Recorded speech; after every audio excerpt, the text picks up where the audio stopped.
देखिएगा ये 4F 1F प्रश्नावली है, ये बहुविकल्पी वाली है। ठीक है, तो इसमें ये पूछा है कि धन पूर्णांक 6 + 5 से ठीक पहले आने वाला धन पूर्णांक क्या होगा। उन्होंने ये पूछा है कि इससे पहले जो आएगा वो कौन सा पूर्णांक होगा।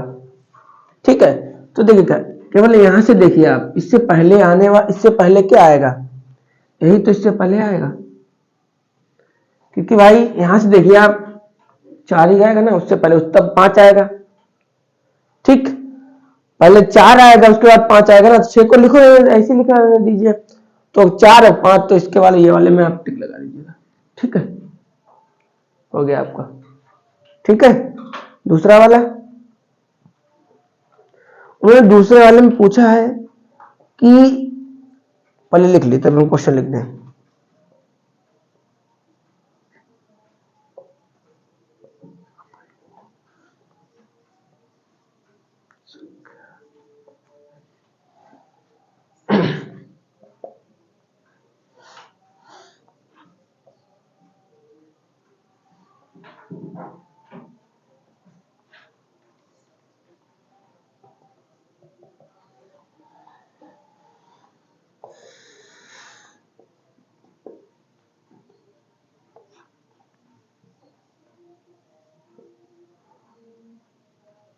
ठीक, देखो आकाश, इसमें उन्होंने पूछा है कि अपरिमेय संख्या कौन सी है।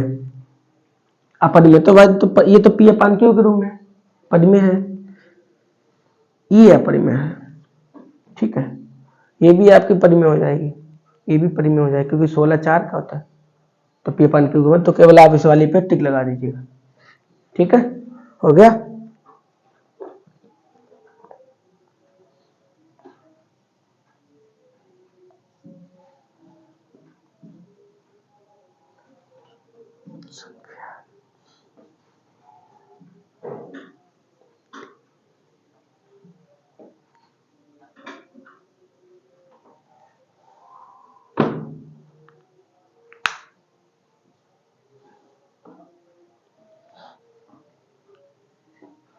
समझा इसमें, मैंने इसमें विकल्प लिख रखा है कि पूर्णांक है, ठीक है, या परिमेय है, या अपरिमेय है, या इनमें से कोई नहीं है।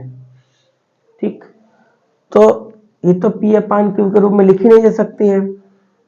ठीक है, तो कौन सी है ये, अपरिमेय है, अपरिमेय है ना, तो आप विकल्प में अपरिमेय पे टिक लगा दीजिए।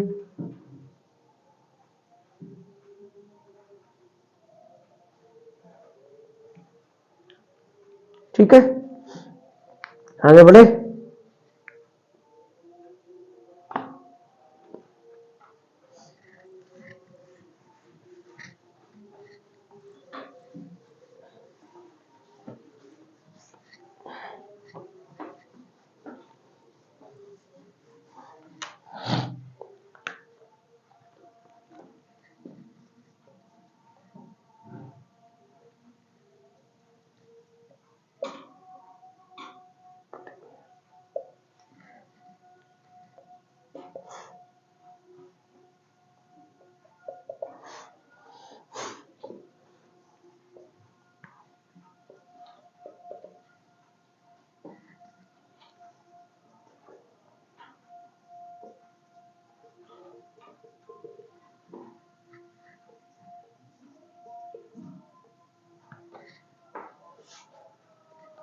ठीक, एक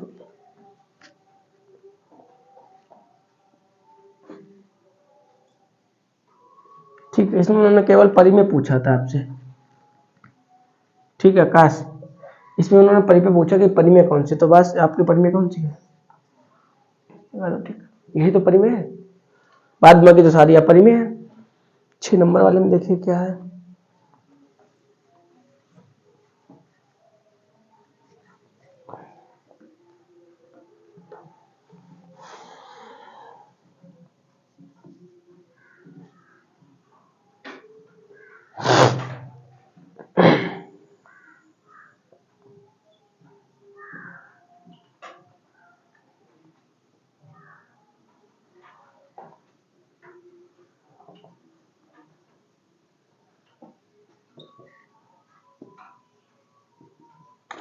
देखिएगा उन्होंने इसमें ये पूछा है 5 नंबर वाले में कि 6 नंबर वाले में कि किसी पूर्णांक के m के लिए प्रत्येक सम पूर्णांक निम्नलिखित के रूप का होता है। मतलब सम पूर्णांक बताना है आपको, इसमें कौन सा बताना है, सम पूर्णांक कौन सा। तो देखो ये वाला सम होगा। कैसे सम होगा, जैसे हमने इसे अलग लिख लिया, ठीक। अब हम मान लो m की जगह पे कुछ रखना चाह रहे हैं, जैसे 1 रख दें, 2 रख दें, 3 रख दें, 4 लिख दें, ठीक। तो अगर हम m की जगह देखो 1 रखे दिखा रहे हैं, तो 2 एकम समय। आप m की जगह पे कितने रखे, 2, तो 2 दूना समय। ऐसे करके m की जगह पे कितने रखे, 3 रखे, 3 दूना समय। तो आपका ये वाला ही सम है, ठीक है। अगर कोई पूछे ये वाला सम क्यों नहीं है, ये वाला सम क्यों नहीं, आप जैसे यहाँ पे 1 रखते हैं, जैसे तो 2 1 2, तो क्या आपका 3 हो जाता, तो विषम हो जाता। ऐसे करके आप यहाँ पे रखेंगे तो भी हो जाएगा। यहाँ पे पहले 1 रखेंगे तो 2 हो जाएगा, फिर 2 रखेंगे तो 3 हो जाएगा, ऐसे करके ये विषम हो जाएगा। और आप यहाँ पे रखने पर हर बार सम प्राप्त हो रहा है। तो आपका ये वाला टिक सम वाला के लिए, सम वाले के लिए ये वाला टिक आपका ठीक होगा, ठीक है।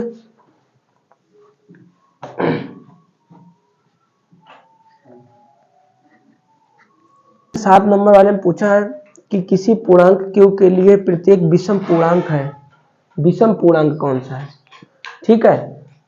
देखिए वहां पे सम पूछा था, यहाँ पे विषम पूछा, केवल अंतर इतना ही है, ठीक है। तो यहाँ पे देखो ये तो सम है, ठीक है। ये वाला मेरा कैसा हो जाएगा, सम हो जाएगा। ये वाला मेरा विषम पूर्णांक होगा, ठीक। कैसे विषम पूर्णांक होगा, जैसे मान लो हम q की जगह पे कोई संख्या लिख लें, अभी m की जगह पर रखा था, वैसे करके q की जगह पर रख लें। जैसे पहले 1 रखे देख रहे, ठीक है, तो कितना हो गया, 3 हो गया, ठीक। अब की बार कितना लग के देखें, 2,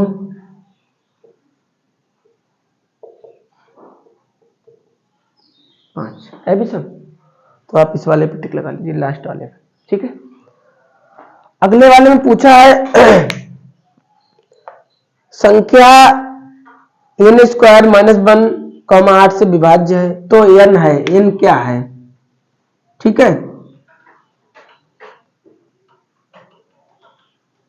ठीक, पूरी बात इन्होंने क्या लिखा 8 नंबर वाले में, इन्होंने लिखा है संख्या n स्क्वायर -1, 8 से विभाज्य होती है, तो n क्या है, ठीक है।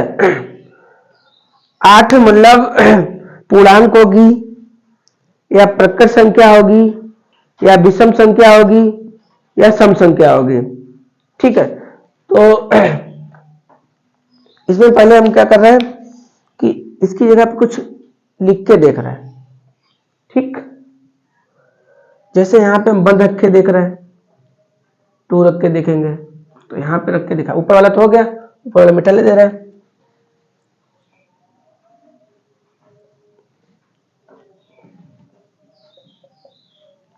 वन, ठीक है। n की जगह पे हम लिख के दे रहे 1 2 ऐसे करके लिखते चले जाओ, ठीक। जब आप 1 लिखोगे तो क्या आएगा, 0, ठीक। ऐसे करके जब आप 2 रखोगे तो 4। एक मिनट ने पूछा क्या है इसमें कि 8 से विभाज्य हो, सही है। 2 न रखे, 3 रखिए, 5 रखिए, ठीक है, ठीक। 3 रखोगे तो 9 आपका 8 बचेगा। ऐसे करके 5 रखोगे 25 तो 24। देखो दोनों 8 से विभाज्य, ठीक है। तो क्या लिखोगे कि ये सम ही है, सम वाले पे लगा लीजिएगा,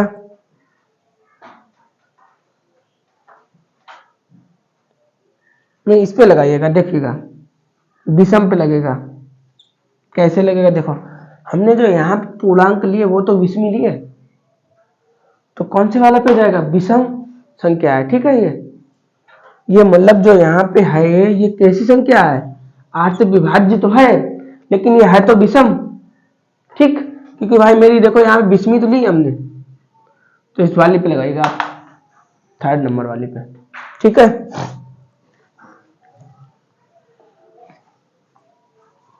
देखो ये वाला सवाल पहली वाली एक्सरसाइज लगवाई थी हमने, इन दोनों का पहले आप क्या लो, HCF है ना, तो HCF ले लो, तो एक ही बार जाएगा, 2 5 इधर लिख लो, 3 13 चौको 52, HCF आपको कितना लिख रहा, ठीक।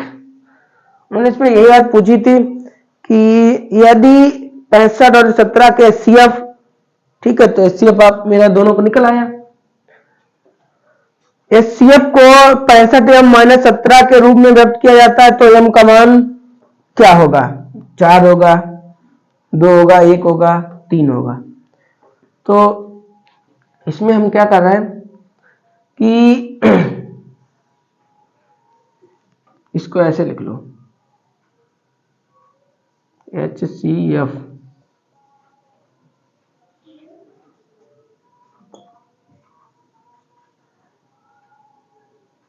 ठीक, कोई दिक्कत भाई, ये संख्या तो हमें इतनी दे रखी है ना, तो लिख ली। अब इन दोनों को कहा HCF, ये तो कहा, देखो कहा इसका और इसका HCF को, तो HCF लिख लिया, कितना आया 13, ठीक। और इसे ऐसे लिख लें, अब इसे अपनी तरफ ले आए, पक्षांतर करने पर चिन्ह बदल जाएगा, तो ठीक, आप इसे जोड़ो, कितना हो जाएगा 130 हो जाएगा। अब 65 दूना हो गया, तो आप किस पे टिक लगाइएगा, ठीक है, लगा लीजिएगा।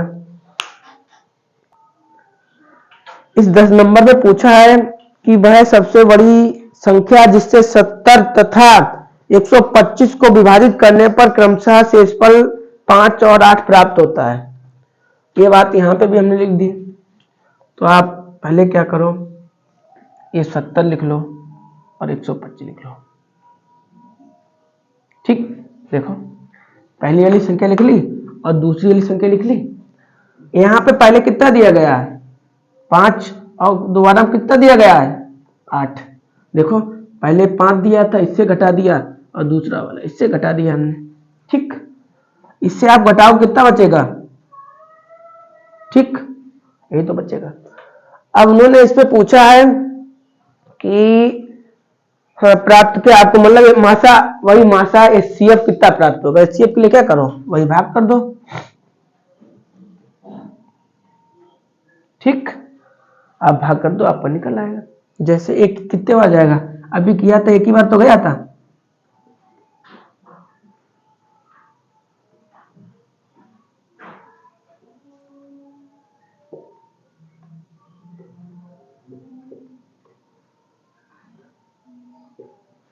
तो कितने टिक लगा दो, ठीक है। 11 नंबर के सवाल में उन्होंने पूछा है कि यदि 2 धनात्मक पूर्णांक है, ठीक है, ये भी a बराबर इतना है, b बराबर इतना है, तो अभाज्य है, तो इनका मासा क्या होगा, किसका, a b का। देखो मासा कैसे निकालते थे, HCF लिख लो या मासा लिख लो, बात वही है, ठीक है, हाई कॉमन फैक्टर है वो, तो ये ऐसे नहीं समझ में आएगा। देखो वैसे तो इसका मतलब भाई हमने समझाया था, जो कॉमन हो वही लिख लो। अगर आपको ऐसे कोई दिक्कत लग रही हो तो आप ऐसे तोड़ के लिख लो, ऐसे कैसे, x को यहां तक का दिख रहा है 3 लिख ले, 103 में लिख ले, बाई कितने बार लिख ले, 2 बार लिख ले, तो और नीचे b बराबर वाला ये बराबर ऐसे लिख लो, b बराबर ऐसे लिख लो, अब बाई वाले कितने लिख ले, 3 बार, ठीक। हमने आपसे यही तो कहा था कि जो कॉमन हो वही तो होता है हमारे साथ। तो इन दोनों के पास से कॉमन क्या है, एक्स कॉमन है, तो एक्स लिखना है। इसके पास से अब तो कोई कॉमन नहीं, अब तो वाई मिलेगा, तो वाई कॉमन है तो वाई लिख दें। अब ये वाली भी तो वाई कॉमन है, तो ये वाली भी तो वाई लिख दें। और अब तो कॉमन मिलेगा नहीं, चाहे तो ऐसे लिख दो, चाहे तो आप ऐसे लिख दो। देखो क्या यही वाला आंसर है, ठीक है। आपका 12 तक हो गया। अब 13 वाला 12 वाले में क्या है देखो।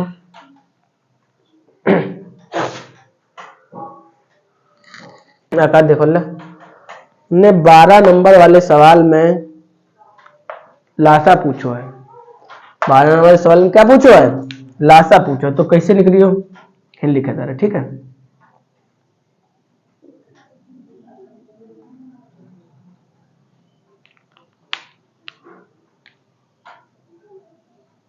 ठीक है, चाहो तो आप तोड़ के लिख लो और चाहो तो आप ऐसे लिख लो। जैसे तोड़ लो तो ज्यादा थोड़ी फायदा रही है।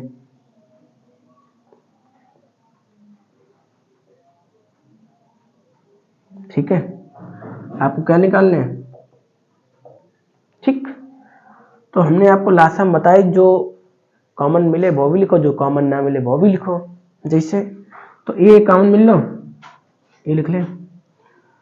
अब वी कॉमन मिल लो, बी भी लिख लें, ठीक। अब जा भी कॉमन ना मिले जो लिखो, जा ये कॉमन ना मिले जो भी लिखो, और जो ये कॉमन ना मिले तो जो भी लिखो। सही तो है भाई, जो कॉमन मिल रही वो भी लिखो, जो नए कॉमन मिले वो भी लिखो। जैसे हमें जा ये कॉमन मिल रही थी तो लिख ले, जा भी कॉमन मिल रही तो लिख ले, जा भी कॉमन ना मिले तो भी लिखी, जा नए कॉमन मिले जो भी लिखे, जा ना मिले तो भी लिखी। आप 1 2 3 गुणा में ना, गुणा में घातें जुड़ती हैं, और बी की घात क्या, देखो कहीं पे तो कौन जो वाला, ठीक है। इसमें उन्होंने पूछी है 13 नंबर वाले में हिंदी क्या लिखी है, उन्होंने कहा एक शून्य परिमेय संख्या और एक अपरिमेय संख्या का गुणनफल सदैव क्या होता है, सदैव अपरिमेय ही रहता है। आप पहले वाले प्रकार जिसकी कोई कैलकुलेशन नहीं, ठीक है। आपके 2 बचे हैं, आज तक नोट करिए, तब तक मैं आगे बताया जाए। देखिएगा, ये 14 नंबर का सवाल है। इसमें लिखा है वह छोटी से छोटी संख्या ज्ञात कीजिए जो 1 से लेकर 10 तक हो, ठीक है। उसमें और आगे क्या पूछा है, तक की सभी संख्याओं के विभाज्य है। उन्होंने कहा इसका दोनों को मतलब ये लिखा है कि सम भी होगी विषम भी होगी। इस दोनों का मतलब क्या है, हमारी सम संख्याएं भी होंगी विषम भी होंगे, और उनका हमें क्या लेना है, लासा लेना है, लासा, ठीक। तो लासा आप वैसे लोगे, जैसे मान लो गिनती लिख लो अपनी ऐसे करके ना, ठीक। तो 1 को भाई क्या लिखोगे, 1 2 को क्या लिखोगे, 1 गुणे 2, और 3 क्या लिखोगे, 1 गुणे, ऐसे लिखोगे। इनका लासा निकालोगे, बहुत टाइम लगेगा, हम डायरेक्ट लिखे दे रहे हैं, ठीक है।